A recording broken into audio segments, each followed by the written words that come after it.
NBC 15 News at 11 starts now. Now at 11, encased in ice, millions are feeling the effects of the frigid temps in several states. Plus, reaction is swift to the mass beheading of 21 Christians from Egypt by ISIS. And the Slender Man case is back, with a judge deciding if two girls accused of stabbing their classmate should stand trial for attempted murder. Good morning, everyone. I'm Ashley Matthews. And I'm Christine Belport. Today will be one of the warmer days of the week, as we, like most of the country, are dealing with those frigid temperatures. Yeah, here's a live look outside right behind us. It's just cloudy and cool out there, but much colder temps are on the way. See, I'm not even looking, Charlie. I'm living in my little fantasy world of West Palm Beach. You have to acknowledge it at some point, Christine. When I get in my car and my booty freezes on the leather seats. That's when I acknowledge it. Well, Charlie has more with what we can expect for the rest of the day. Hi, Charlie. All right, I gotta let him in. She's like the first one outside starting her car like 20 minutes before she has to go home, and then she comes back in. Totally. It's true. You're like a princess. She prepares for this weather. You're right. There's no cold booty in that car. Let's take a look at the weather forecast for you. And we do have cold weather on the way. And this indeed is going to be one of the warmer days that we have this week. It will get bitterly cold through the middle part of the week. 17 degrees, your expected temp at noon. Beyond that, we're going to see temperatures climbing into the upper teens for highs today. Here are the current readings across southern Wisconsin, generally in the 12 to 16 degree range in most locations of southern Wisconsin now. Average high temperatures 31. We aren't even going to be close, topping off about 12 degrees below that. Not much snow in the forecast, though, this week, and I'll have the rest of the forecast details coming up in just a few minutes. Charlie, thank you so much. Murder inside the Columbia Correctional Institution. That's what authorities now say happened to a 40-year-old inmate last week. An autopsy showed Jerome Scott died by strangulation inside his cell that he shared with the suspect inmate. The identity of the 42-year-old will not be released until a criminal complaint has been filed by the Columbia County DA's office. Both men were from the Milwaukee area, and both were incarcerated for previous homicide-related convictions. Millions of Americans are waking up this morning in the crosshairs of a major winter storm. But for New England, it's yet another round headed their way in an already record-breaking winter. NBC's Sarah Dolph has the story from Boston. The cold, miserable. It's just getting really old. It's getting depressing. And the snow continue. We're not making records, we're just breaking them. You know, with all this snow, nowhere to put it. There's nowhere to put it.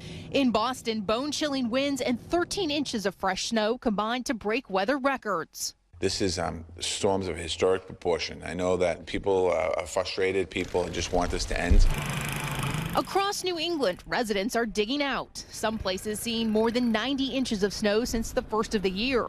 7 feet of that coming within the last 3 weeks. And now the extreme cold. Wind chill temperatures this morning in Boston reached nearly 30 below. In Philly, firefighters dealt with sub-zero temperatures overnight while battling this blaze at a medical building. And now focus shifts to a second storm sweeping across the country, one that will bring snow, ice, and freezing rain to the Midwest and Southeast. Winter storm watches and warnings are in effect today from Oklahoma City all the way to Washington, D.C. Some 40 million Americans now in the path of this record-breaking winter. As much as 3 inches of snow expected here in the city, another in a series of seemingly unending winter storms. In Boston, Sarah Dolph, NBC News. Making news right now, a preliminary hearing is underway for the two girls accused of stabbing a classmate to please a fictional character. A Waukesha County Circuit judge will decide if the two girls should stand trial for attempted homicide. Prosecutors say the girl stabbed a classmate in a Waukesha park in May to please the character Slender Man. All three girls were 12 at the time. The victim survived the attack by crawling out of the woods for help. Also today, a man accused of murdering his girlfriend and staging it as a suicide will have a preliminary hearing as well. Patrick Kramer is charged with first-degree intentional homicide. In 2013, Kramer reported his girlfriend, Tracy Ratajic's death a suicide in Wyacina. Following an investigation, police discovered the crime scene had been staged. A Necedah woman charged with killing a 24-year-old man says he told her to shoot him. 22-year-old Natalie Murphy is charged with first-degree intentional homicide in the shooting death of Andrew Dahman. The shooting happened this past Thursday in the village of Necedah. Murphy will be back in court next month. Madison police don't have any suspects after vandalism over the weekend. Dozens of families woke up Saturday morning to vandalize homes and cars, some with swastikas and racially based slurs. Today, police said there's no proof that the suspects targeted the victims on the basis of their religion or race, but they will recommend the hate crime enhancer if they determine that was the motivation behind the vandalism. Explaining that to the kids is difficult. I mean, what we try to explain to them is that, we're Jewish. We're proud of being Jewish. We're not hiding that or anything. We're not afraid of, of being who we are. It's unfortunate that there are people, cruel and, sick people that will do that to people's property. Police believe more than one person is likely involved. Around the world, Egypt is calling for international intervention in Libya against ISIS, and Italy says it is ready to lead that action.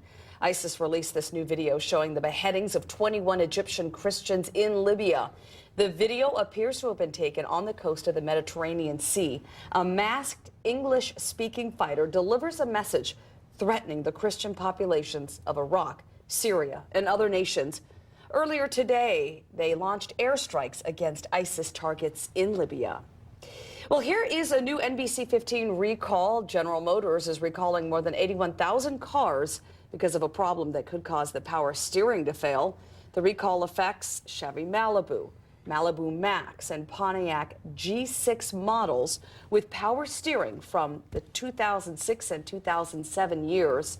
GM says a message will show up on the display and there will be a chime if the power steering fails. They say drivers will not lose control of the car, but it will require more effort to turn the wheel at low speeds.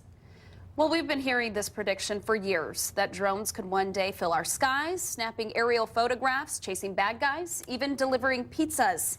Now the FAA has taken a big step towards making that a reality. NBC's Tom Costello reports. If you haven't yet heard that overhead buzz, you may soon, from realtors showing off their prime properties to forest fire surveys, TV tower inspections, and movie chase scenes. The FAA is taking the first steps in approving commercial unmanned aircraft systems, or drones, 55 pounds and lighter. But it's also proposing some strict rules. Drones would only be permitted to fly during daylight hours, under 500 feet at 100 miles per hour or less. Pilots would be required to hold a new FAA flight certificate and maintain constant visual contact with their drones. That could make it difficult for Amazon's hopes of delivering packages by drone. The FAA's goal? Ensuring that these aircraft don't come into conflict with other aircraft, that they don't endanger people in the ground. But the FAA also has serious concerns. Last month, a drone crash landed on the White House lawn, and both private and commercial pilots are reporting multiple cases each week of close calls with unmanned drones. From Chicago, American 190, use caution, a drone was reported on the runway 27 right center line. I'm not picking up anything on radar. To New York. We just had something fly over, so I don't know if it was a drone or a balloon. It just came real quick. The rules for all drone pilots, commercial or amateur, are the same. Stay at least 5 miles away from all airports, and for now, under 400 feet. I think we can be much more assured that we're less likely to see any close encounters. And that's what we all care about. Safety has got to be paramount.